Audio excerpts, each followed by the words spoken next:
మెదక్ జిల్లా కలెక్టర్ కార్యాలయంలో ఉద్యోగ ఉపాధ్యాయ ఐక్య కార్యాచరణ సమితి ఆధ్వర్యంలో సిపిఎస్ ను రద్దు చేసి పాత పెన్షన్ విధానాన్ని అమలు చేయాలని నిరసన కార్యక్రమం చేపట్టారు. ఈ కార్యక్రమానికి పెద్ద సంఖ్యలో జిల్లా వ్యాప్తంగా ఉన్న ఉద్యోగులు ఉపాధ్యాయులు హాజరై కలెక్టరేట్ ఎదుట ఆందోళన చేపట్టారు. మెదక్ జిల్లాను రాజన్న సిరిసిల్ల జోన్ నుంచి చార్మినార్ జోన్ లో కలపాలని కార్యక్రమంలో ఉద్యోగులు ప్రభుత్వానికి డిమాండ్ చేశారు. ఉద్యోగుల పాత పెన్షన్ విధానాన్ని అమలు చేయాలని, కొత్త పెన్షన్ రద్దు చేయాలని డిమాండ్ చేశారు. ఈ డిమాండ్లపై ప్రభుత్వం స్పందించి అమలు చేయకపోతే దశల వారీగా ఉద్యమాన్ని ఉధృతం చేస్తామని జిల్లా జేఏసీ అధ్యక్షులు దొంత నరేందర్ రెడ్డి డిమాండ్ చేశారు. ఈ కార్యక్రమంలో ఉద్యోగులు పెద్ద ఎత్తున పాల్గొన్నారు.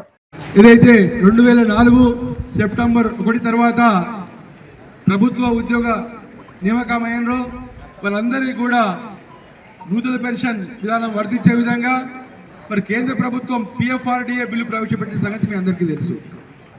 ఆ యొక్క బిల్లును మరి అన్ని రాష్ట్ర ప్రభుత్వాలు ఆ యొక్క బిల్లుకు ఆమోదం తెలిపి అందులో సభ్యులుగా చేర్చిన సంగతి కూడా మనందరికీ తెలుసు.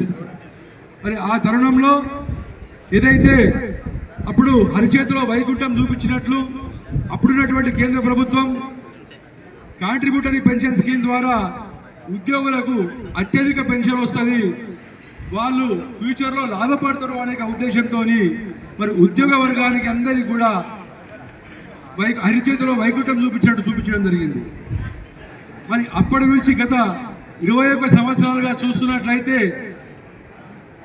ఏదైతే నూతన పెన్షన్ విధానంలో నియామకమైనటువంటి ఉద్యోగులందరూ కూడా వారికి ఎటువంటి లాభం రాకుండా మరి వారికి ఎటువంటి వారు దాచుకుపెట్టుకున్నటువంటి డబ్బులకు భద్రత లేకుండా పోతున్న సంగతి కూడా మీ అందరికీ తెలుసు. మరి ఈ తరుణంలో అదేవిధంగా మెదక్ జిల్లాను చార్మినార్ జోన్లో కలపాలి, మరి రాజన్న జోన్ నుంచి విడదీసి చార్మినార్ జోన్లో కలపాలని చెప్పి అన్ని వర్గాల మెదక్ జిల్లా ఉద్యోగులు, ఉపాధ్యాయులు, కార్మికులు, పెన్షనర్స్ ప్రతి ఒక్కరు కూడా మరి ఈరోజు భోజన విరామ సమయంలో నిరసన కార్యక్రమం చేపట్టడం జరుగుతూ ఉంది.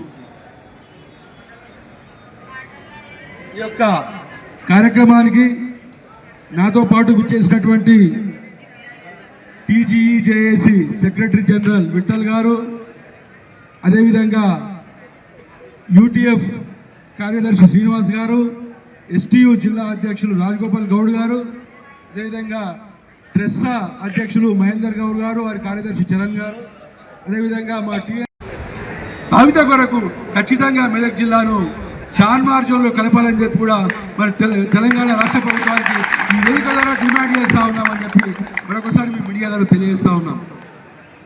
మరి ఇందులో భాగస్వామ్య సంఘాలు కూడా ఉన్నాయి కాబట్టి ఖచ్చితంగా మెదక్ జిల్లా చార్మినార్ జోన్లో కలిపేదాకా ఎడతెరపని ఉద్యమం చేస్తామని చెప్పి కూడా ఈ వేదిక ద్వారా మరొకసారి తెలియజేస్తా ఉన్నా.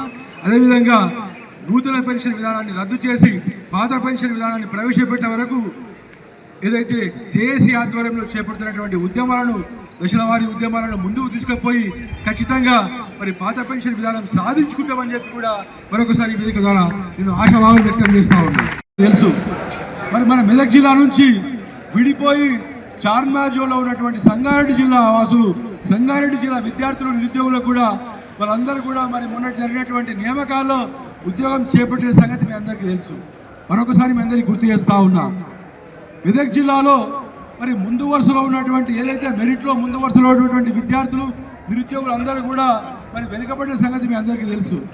మరి ఈరోజు కరీంనగర్, సిద్దిపేట, సిరిసిల్ల, కామారెడ్డితో పాటు మన మెదక్ జిల్లా కూడా రాజన్న జోన్లో ఉంది కాబట్టి మన మెదక్ జిల్లా విద్యార్థులు, నిరుద్యోగులందరూ కూడా వెనుకబడిపోయినారు. మరి అదే మేము కూడా చార్మినార్ జోన్లో ఉంటే ఉన్న నియామకాల్లో మా విద్యార్థులు, నిరుద్యోగులందరూ కూడా ప్రభుత్వ ఉద్యోగాల్లో నియమమైతున్నటువంటి సంగతి మీ అందరికీ తెలుసు. మరి చాలా నిరుద్యోగులు నష్టపోయినారు.